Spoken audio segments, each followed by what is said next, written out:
یو شی نه غواړو هغه مونږ له راکوې دا هغه مونږ ته مهیا کوې مونږ ځمکې تاسو ته پرېښې دي ستاسو دې مبارک شي مونږ میلونه تاسو ته پرېښې دي ستاسو دې مبارک شي مونږ جایدادونه تاسو ته پرېښې دي تاسو دې مبارک شي په قدر د حاجت په مال ګټم او طلب به پسې ډېر زیات نه کوم خو یو شی به راته برابروي جومات به راته برابروي ګورې ښه علم به د الله د رضا لپاره کېده او اوس په علم د الله د رضا لپاره نه کېږي اوس په علم د دې لپاره کېږي چې پیسې به وي اوس په علم د دې لپاره کېږي چې تنخوا به وي اوس په علم د دې لپاره کېږي چې قاضي صاحب وي اوس په علم د دې لپاره کېږي چې مفتي صاحب وي نوم و نښات به پکې نه راشي د هغوی خدشه ټیک وه خو دلته ورته دې نیشاپوریان ولیکل چې بغیر د دې نه کار نه کېږي دغه موږ ته هم ثابته شوه ګورې ښه بغیر د مدرسې نه ستا کار نه کېږي انګریز راغلی زمونږ دې وطن ته او دا د 1857 لوی عظیم الشان جهاد شو او په دې 1857 کې د غدارانو د وجې نه د ظالمانو د وجې نه د هغه خلکو د وجې نه چې په دې وطن باندې د انګریز جوټوالي وکړه او د هغوی یې نوکرۍ وکړې او د هغوی یې جاسوسي وکړې هغه خلک راولګېدل او دا وطن یې قبضه کړې زموږ نه دې وطن کې غریب قوم د انګریز خلاف جهاد وکړه مولا د انګریز خلاف جهاد وکړه قاری د انګریز خلاف جهاد وکړه نیک پیر د انګریز خلاف جهاد وکړه او دا جهاد یوازې مسلمانو نه کړه دا جهاد په معنا د جنگ سره دا ادعا نه وکړه دا سیکا نه وکړه چې کوم نیک خلک راغلي وو نیک په معنا د هغې سره چې قوم پرسته راغلي دا درې واړه قوم راجمع شو او د انګریز خلاف پاڅېدل او یو جنګ یې وکړه هغې ته موږ د 1857 جنګ ازادي ویو دا خبر یاد ساتئ زه به یا ژوندی یم یا به مړی یم ګورئ چې تاسو وایئ چې موږ د خپلو مشرانو دا خبره کړې ده په 1857 کې دا ټول قومونه د انګریز خلاف وجنګېدل دا کوم غټ غټ نوابان چې زموږ په علاقو مسلط دي دا کوم غټ غټ خانان چې زموږ په علاقو مسلط دي ستاسو نه یم خبره خو زموږ په اشنغر کې په زرګونو جریبې ځمکې دي په سوونو جریبې ځمکې دي دې خلکو جوټي د انګریزانو وکړه دوی سپي د انګریزانو ولامبول دوی د انګریزانو په سپونو کې ودرېدل د دې ملک او د وطن او د اسلام او د دې خاورې سره غداري وکړه انګریز ولې جاګیرونه ورکړه دا جاګیرونه ستاسو د دې غریبانانو خو تاسو جهاد وکړو دوی له جاګیرونه ورکړه 1857 کې د رزیلانو د وجې نه د غلامانو د جاسوسانو د وجې نه دا جنګ خلکو بایلو مدرسې روانې کړې بهادر شاه ظفر ورته ویل کېږي یو ډېر لوی مغول بادشاه راغلی و نوم ځان سره یاد ساتئ دا به په لال قلعه کې نه پروت راغلی و لال قلعه د ټولو مسلمانانو د هندوستان دا مرکزي ځای راغلی و نوم کوم چې ورته اورېدلی وي نو بادشاهي مسجد ورته ویل کېږي خو د دلي بادشاهي مسجد ښه یو ستاسو د لاهور بادشاهي مسجد دی یو د دلي بادشاهي مسجد راغلی د دلي بادشاهي مسجد یې ګیر کو د لاهور بادشاهي مسجد یې ګیر کو په دې وطن باندې د انګریزانو غلبه راغله په دې وطن کې زموږ تجارت ختم کو په دې وطن کې ځمکې واغستې زموږ د مسلمانانو نه په دې وطن کې زموږ یو نظام تعلیم و د اسکولونو چې موږ به ورته مکاتب وې دا د مغولو د زمانې نه او ستاسو د پښتنو یو بادشاه تېر شوی دی نوم ځان ته یاد ساتئ شیرشاه سوري ورته ویل کېږي څه وایي شیرشاه سوري نوم هم اورېدلی دی دا شیرشاه سوري کټاس پښتونو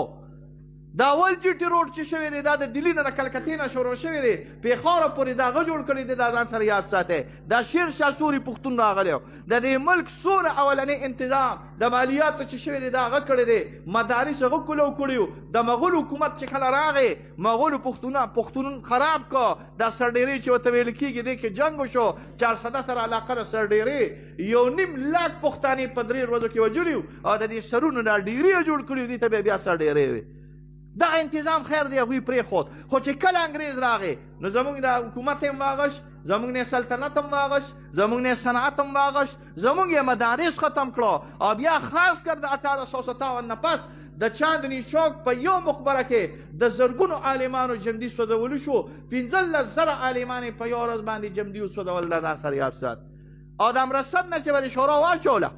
یو کتاب د انګریز کې باغی مسلمان 50,000 علما د امرتسر نه تر د دلي پورې په دې اونو پورې تړلي او شهیدان کړي عالمان قاریان حافظان د پرې ټول وطن کې نه ختم کړو بیا د شو چې الله تعالی یو څو غریبانان راجمع کړ دې ته ویل کېږي سهارنپور نوم ځان سره یاد ساتئ څه وایي ورته سهارنپور دې ته ویل کېږي نانوتوا هلکه دا به زه ختم کړم نو خلک د وخته نه وایي که نه خلک نه وایي یا مجانو کبره درې ګنټې خو زما په هغې لګي ښه ختم به مفتي صاحب کار دې راله ټول خبرې زه ښه شوه زه خوشحاله شوم چې ختم ته ښه خبره مې څه کوله ما نه خو ټول تقریر ګډ وډ کړه نو دا مې راته وروستو یې ښودلې یو څو اهل الله نه پاڅېدل هغه کسان څوک نومونه دله درځي د خپلو اکابرینو حضرت نانوتي رحم الله قاسم نانوتي رحم الله حضرت ګنګوهي رحم الله حضرت یعقوب نانوتي رحم الله هغوی راپاڅېدل یو مدرسه یې جوړه کړه د انار یو بوټي ملاسه د انار د بوټي د لاندې یو طالب کېناسته د هغه هم نوم محمود او یو استاذ کېناست د هغه هم نوم محمود چاته څه پته لګېده چې د دې دوو کسانو نه به الله تعالی سمندر جوړوي چاته څه پته لګېده چې د دې دوو کسانو نه به الله تعالی زمونږ دا دیار دې ته مونږ دیار هند ویو څه ویو دیار الهند یا خراسان چې دې کې افغانستان دی نیم ایران دی زمونږ دا ټول هندوستان دی پاکستان او هندوستان دا په قدیم جغرافیه کې دې ته هند وایي سند او هند پکې دی تر د هغه نوم که چېرته اورېدلي راسکوماري ورته وایي راسکوماري اخري سرحد دی دا په بنګلادیش کې د هندوستان دا دیار دا څه پته لګېده چې دا داسې یو مرکز به جوړېږي چې الله تعالی به ترې را ټول روښانه کوي دا د هغه اهل الله برکتو د هغوی د قلوبو روحانیتو صداقت پکې نه راغلی و للهیت پکې نه راغلی و اخلاص پکې نه راغلی و او داسې انداز سره یې ښکلي کار وکړو چې توړې ګورې پیدا نه کړه دې نقطې ته سوچ کوې ګورې توړې پیدا نه کړه د هندوستان مسلمان یې جوړ ته راښکه د هندوستان په مسلمان کې شعور پیدا کړه تاسو شوشو کې خفه کېږئ ما نه مه ګورئ ما نه مه خفه کېږئ که بالفرض دا پیر صاحب او دا مولوي صاحب او دا مولوي صاحب د دې کلي مولیان چې دي که دا په دې علاقه کې نه نو عوامو د لونخوړ تاسو ته وایم ستاسو کوم زاړه مولیان چې په دې علاقه کې نه نو نو وایي کار به هم سم و که کار به خراب و خراب و که او د دې مولیانو نه تپوس کوم که ستاسو په ګوان کې دا د شیرګړ مدرسه نه وه او د شیرګړ د مدرسې د قاریان حافظان مشران کشران نو ستاسو د دې علاقې به څه حالت راغلی خراب به مولا کنو نو کار بری خراب و امیر امان الله خان ورته ویل کېږي ماشومان ناست خو خیر دی خبره به وکړم امیر امان الله خان ورته ویل کېږي دا د افغانستان یو بادشاه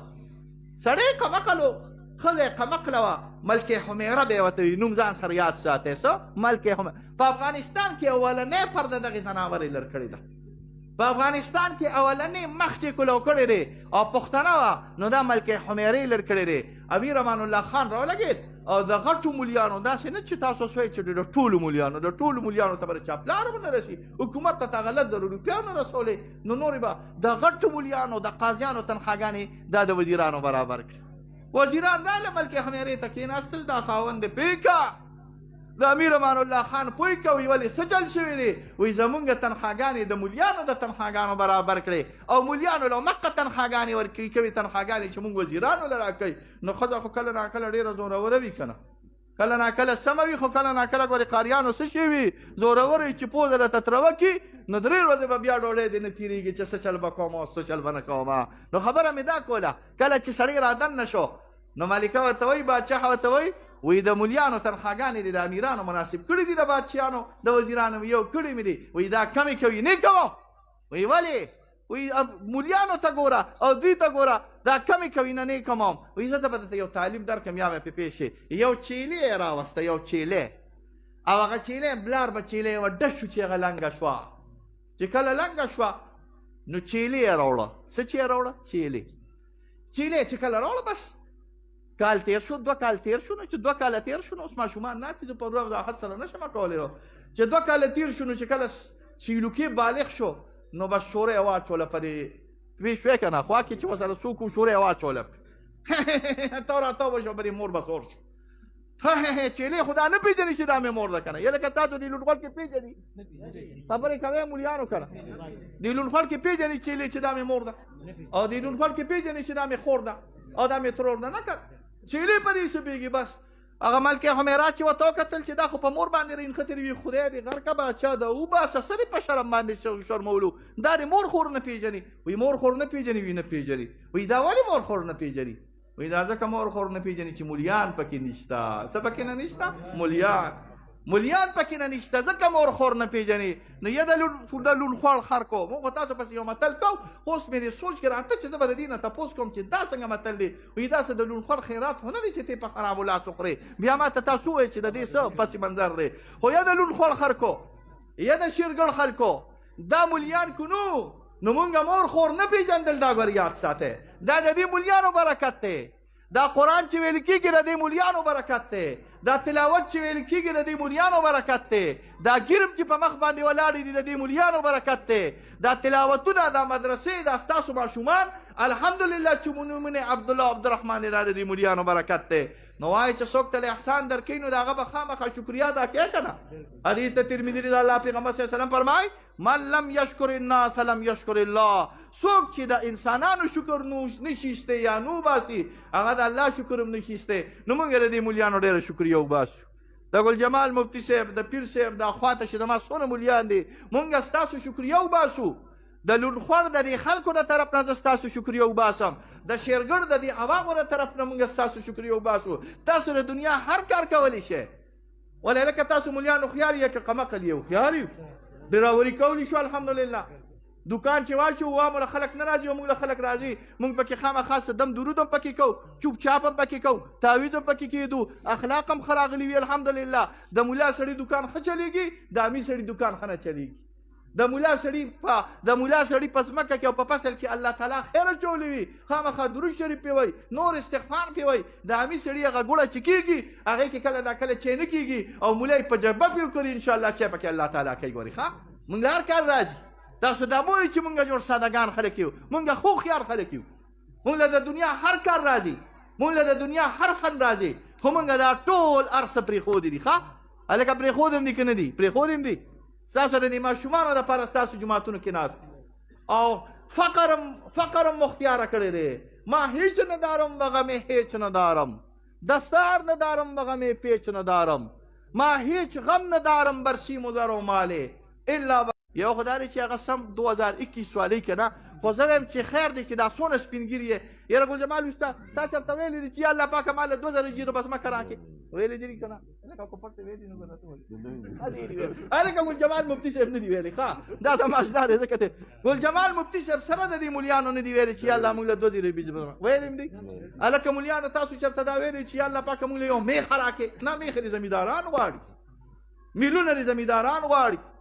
دکانونه دې دکانداران غواړي منصبونه او جاگیردار دي د هغوی نصیب شي مونږ یو شی غواړو ورې ښه